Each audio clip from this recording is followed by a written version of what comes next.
This video is brought to you by Project foundEd. Project foundEd is a community of EdTech founders that aim to make the EdTech industry easier to navigate through collective voice and data. Learn more at projectfounded.org.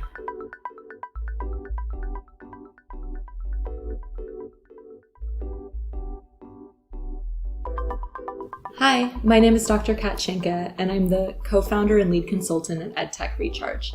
EdTech Recharge is a small but powerful research consulting firm that works with EdTech entrepreneurs with one key objective, and that is to bring the science of learning and motivation into developing better products.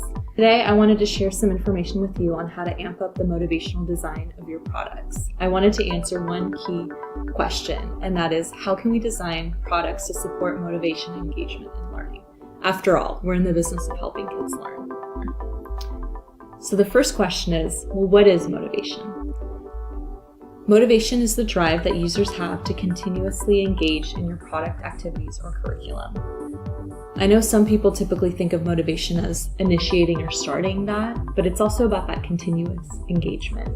For example, you don't want a lot of people to download the free trial of your product and then not use it after a week. In this presentation, we're going to answer two key questions. So the first is, how do I get users to start using my product? And the second is, how do I get them to continue using my product? So how do I get users to start using my product? So before we start, I'm going to paint a little picture for you. So imagine that you're an avid hiker and that you have an upcoming hiking trip up a mountain you've never climbed before this weekend. You got the recommendation from some of your hiking friends. The first thing you ask yourself is, well, can I even make it up the top of this mountain? It's probably unlikely that you're going to even attempt to go up the mountain if you don't think that you're going to make it. So, can you do it? Can you make it up the mountain? Then you might also be asking yourself, well, why do I even want to go up the mountain in the first place? Is it that my friends recommended it to me? Is it that there's going to be a really nice view at the top of that mountain? Is it that I think of myself as a moderately skilled hiker and that this is just the next mountain that I need to climb on my bucket list? And then you might also think about the costs associated with it. What's the weather going to be like? Is it going to be really slippery? Do I have to take the day off of work to do this? So we can also translate this story into the EdTech space and motivation to start using your product. So can I successfully make it up the mountain turns into, can I successfully use this product? Or we also call this the expectations for success, or expectancy. Can I use this product? Do I think I'm going to be able to play this game successfully? We also think about, well, why do I even want to use this in the first place? Do I have a specific goal in mind, like reducing the number of hours I spend grading my students' work? Is it that I'm genuinely interested in solving science puzzles, and I just like games that have science puzzles in them? And we also think about the costs associated. So, do I have to convince my principal or superintendent to purchase this expensive product? Do I have to pay for the product out of pocket? We can also think about non-financial costs, like the time commitment spent. Do I have to spend my weekend in a professional development seminar to learn how to use this product? Is the learning curve for using this product really steep? These are all questions that we ask ourselves. So we constantly think about evaluating these trade-offs. We think about the expectations for success in using the product.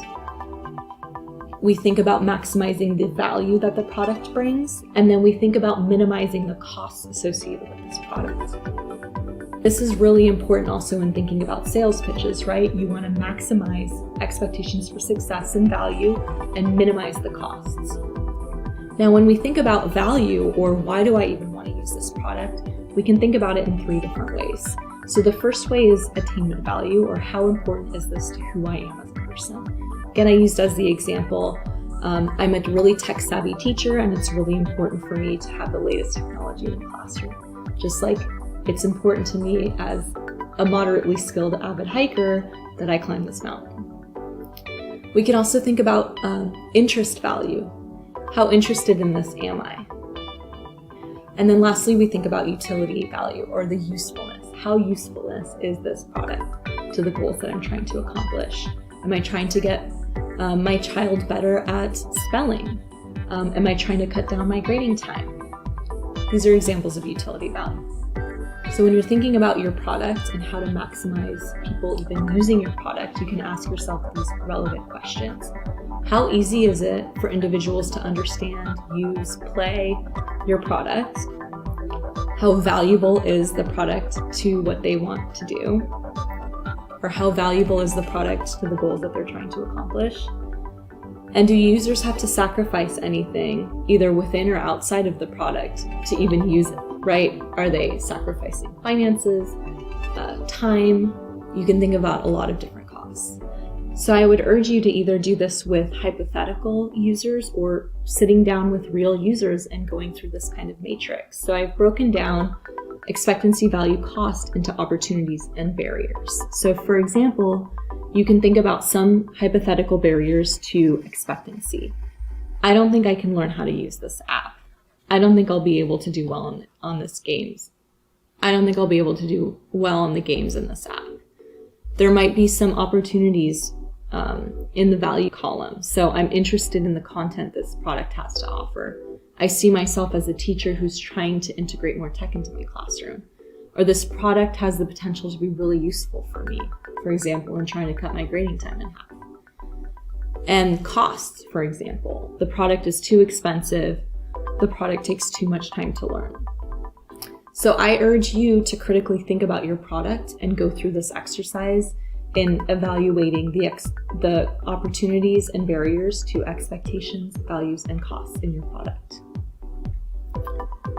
So great, now that you've successfully gotten users to start using your product, how do you get them to keep using your product?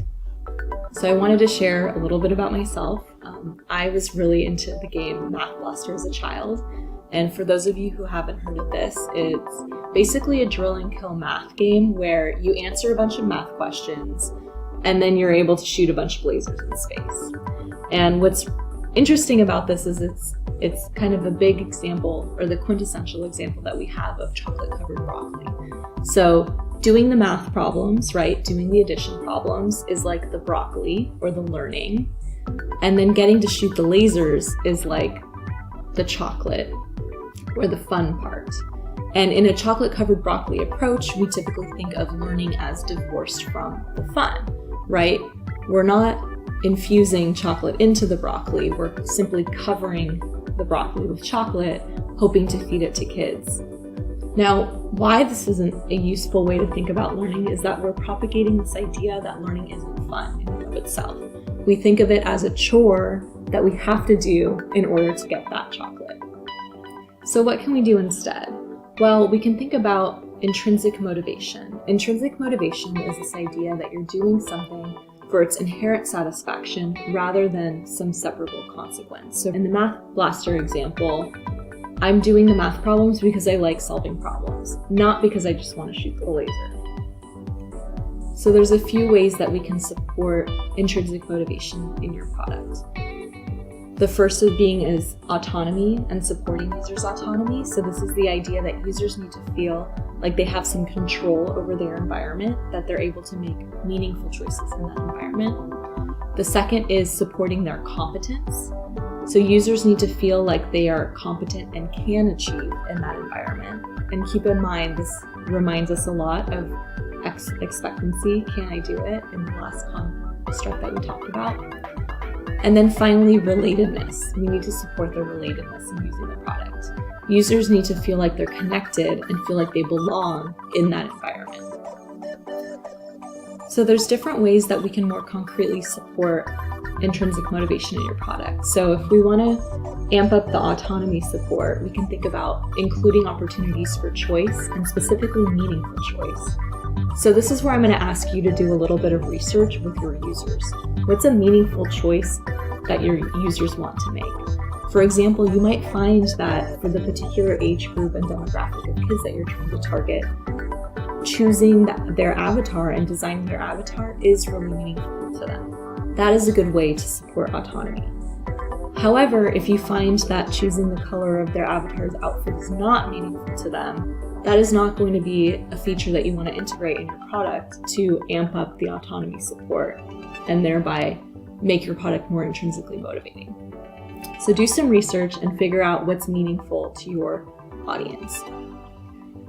Next, when we think about increasing users' competence in that environment, we can think about things like creating opportunities for small wins or leveling up, right? You wouldn't want to start at level 50.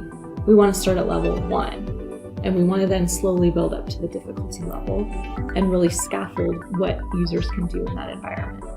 And lastly, if it seems appropriate for your product, think about ways that you can support relationship building or sense of belonging in your product. For example, can you add chat functions in?